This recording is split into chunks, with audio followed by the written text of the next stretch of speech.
સુરતના ઉદ્યોગ સાહસિકો થકી આપણે સુરતથી ભાવનગર ફ્લાઇટની શરૂઆત આગામી 13મી થી થશે।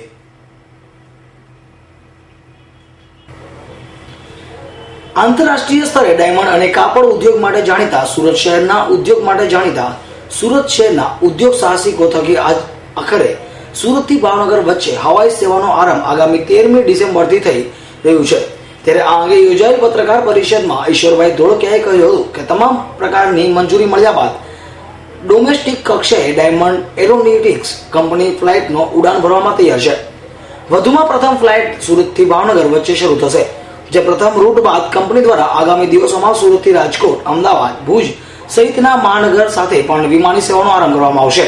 મિત્રો, આજે મને જણાવતા ખૂબ જ આનંદ થાય છે। પાછલા 5-6 મહિનાથી ડાયમંડ એરોનોટિક્સ નવી ફ્લાઇટ કરવાની જે વાતચીત ચાલી રહી હતી એનો હવે ટૂંક સમયમાં આપણે ચાલુ કરવા જઈ રહ્યા છીએ।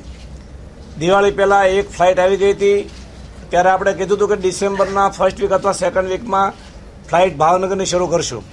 આજે મને જણાવતા ખૂબ જ આનંદ થાય છે કે સૌરાષ્ટ્રની અંદર ગુજરાતમાં ફ્લાઇટોની વધારેમાં વધારે તકલીફ છે। વધારેમાં વધારે રૂટ કાપવા માટે બહુ ઝાઝું ફરવા જવું પડે છે। જ્યારે ગુજરાતની જ વ્યક્તિ આવી ફ્લાઇટ ચાલુ કરતી હોય ત્યારે ગુજરાતની મુસીબત સમજી શકતી હોય છે, અને એ હિસાબે આજે ફર્સ્ટ ફ્લાઇટ 13મી તારીખે સવારથી 7:30થી આપણે ભાવનગરની ફ્લાઇટો શરૂ કરવા જઈ રહ્યા છીએ, અને 2-3 દિવસની અંદર ધીમે ધીમે રાજકોટનો, ભુજનો અને અમદાવાદના રૂટ નક્કી થઈ જશે। પણ ફર્સ્ટ ફ્લાઇટ 13મી તારીખે સવારે 7:30થી ભાવનગરની આપણે ફ્લાઇટ શરૂ કરવા જઈ રહ્યા છીએ।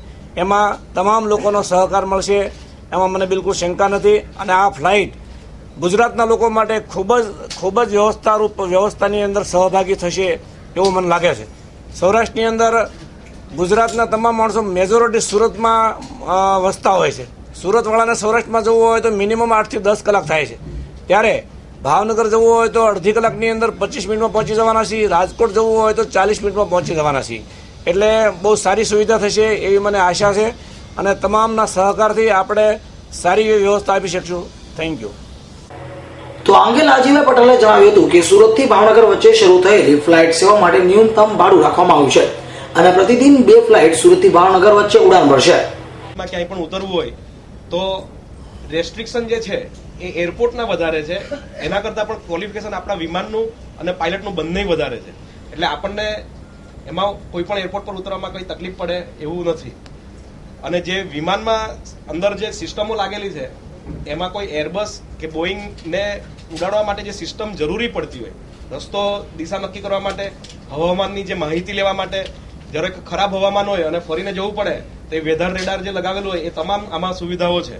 એટલે એમાં જે એક્સ્ટ્રા મેકેનિઝમની જે વસ્તુઓ છે, જેમ કે મોટા વિમાનના પ્રેશરાઇઝેશન હોય, કેમ કે બહુ ઉપર જાય તો જરૂર પડે, આપણે જતા નથી એટલે જરૂર નથી। બાકી જે કંઈ સેફટીની વાત જ્યારે આવે એ તમામ વસ્તુઓ એરબસ ને બોઈંગમાં કે બીજા તમામ લેટેસ્ટ ટેકનોલોજી જે લાગેલી હોય એ જ ટેકનોલોજી આપણા વિમાનમાં પણ લાગેલી છે। એટલું જ નહીં, ધારો કે વિમાન આગળ કંઈ નહીં દેખાતું હોય ને આગળ કોઈ મોટો ડુંગર પણ આવી જાય તો વિમાનમાં તમને આગળથી ઓછામાં ઓછા 200 કિલોમીટરથી ખબર પડવા લાગશે કે તમે એકદમ ડુંગરની પેનલમાં ઉડી રહેલા છો।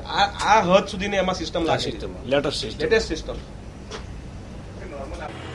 સુરતની એ કનેક્ટિવિટીના મામલે હંમેશા અન્યાય થતો રહ્યો છે, ત્યારે સુરતના જ ઉદ્યોગ સાહસિકોએ આ પ્રયાસ હાથ ધરતા સુરતીઓને ડોમેસ્ટિક લેવલે વિમાની સેવાનો લાભ મળી રહેશે। Bureau report S9 news, Surat.